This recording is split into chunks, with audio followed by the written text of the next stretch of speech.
everyone, welcome back to my channel. This is Heidi from My Reading Life, and I'm here today to film a tag video. And this is a very good tag video to be filming right now because it's February, it's Black History Month, and the name of the tag is the hashtag Read Banned Books 2022 tag, and I was tagged by Brian over at Bookish. And this is just an opportunity to raise awareness about what's been going on with banned books recently and for a long time, but has really come to the forefront recently. And it's also a chance to shout out some books that might be lingering around that you haven't talked about for a while, or you feel are important and should get more attention. And I'm going to also use it as an opportunity to talk about a book that I think is appropriate for Black History Month. So just trying to combine a few things all together here. The thing that really I wanted to touch on today, a lot of people have been doing this tag, and there's been a lot of great books shouted out, and Brian did a really wonderful video about it, and so I will leave a link in the description box below to his video because he really, describes the issue far better than I ever could. I wanted to call attention to something that's been happening recently in Texas, where a Texas representative wrote a letter and sent it to superintendents all over the state, superintendents of schools all over the state, with a list of 850 titles that he felt that they should pull from materials that are being used in the school, the libraries, whatever, because they could produce, quote, discomfort in the students. And I wanted to read you the actual language that is used in that letter about these books. And this is the reason, one of the reasons why he thinks these books should be not available for students in Texas schools. That these books might make students feel discomfort, guilt, anguish, or any other form of psychological distress because of race or gender. So a lot of times when we talk about banned books, we talk about the fact, they're brought to schools, often libraries, places where children have access to books. And it's often framed as this, well, we can't have this kind of material available for younger children because it's not age appropriate. And I certainly understand the concern about a book being age appropriate. I do feel it's up to the parent to decide whether or not things are age appropriate, or it's up to the teachers to decide what is appropriate to be taught in their classrooms. It's not up to me as a parent to tell you as a parent what your kid ought to be reading. That's up to me to decide. And I do feel strongly about that.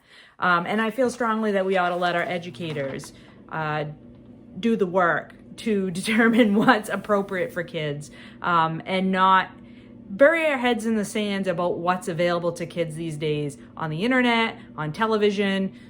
They have phones in their hands all the time from a very young age, and I hardly think that they're getting inappropriate material from books for the majority of the places that they're getting inappropriate material. I am also a kid who grew up in the 80s, and my parents did not limit what I had access to and what was available to me as a reader. And I don't feel that hurt me in any way. Did I read things that were probably age inappropriate? Yes, I certainly did.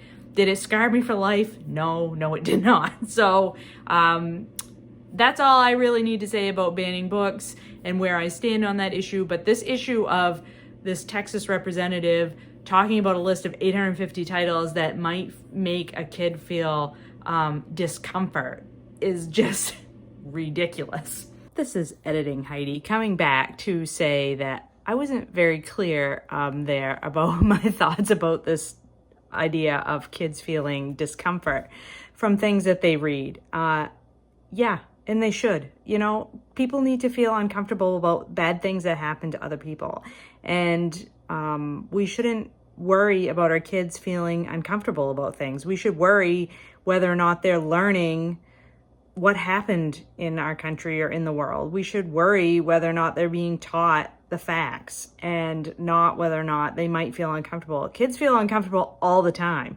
If we were really worried about kids feeling uncomfortable, we wouldn't have phys ed classes anymore. We don't seem to spend an awful lot of time worrying about how comfortable minority kids and kids of color feel about things that are happening in the schools. So maybe we ought to spend a little bit more time worrying about that and not worrying about what kids might be learning from the books that they're reading in school.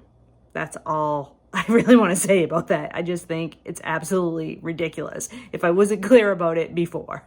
And one of the books that is on that list that I wanted to bring to your attention, because I think it's a wonderful book and everybody should be reading it, is this book, Citizen, An American Lyric by Claudia Rankine. I really love Claudia Rankine's work. I think she's doing really interesting and different things than a lot of people do. This is a book that is sort of a multimedia, mixed media kind of a book where it has photos, it has essays, it has prose poetry in it. And you can see if you flip through it, I don't want to lose my place because there's a section I want to read to you. It has graphical representations, photos, artwork.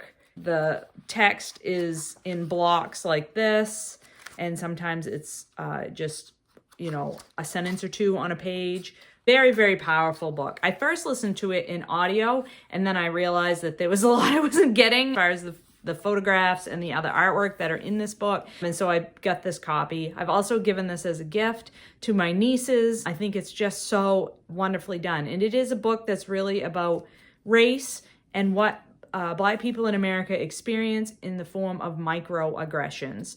And it was really eye-opening to me because a lot of times as a white person, when you talk about discrimination or you talk about racial prejudice, we think about big, awful, murderous type events like lynching and slavery and police brutality and all these great big types of prejudice.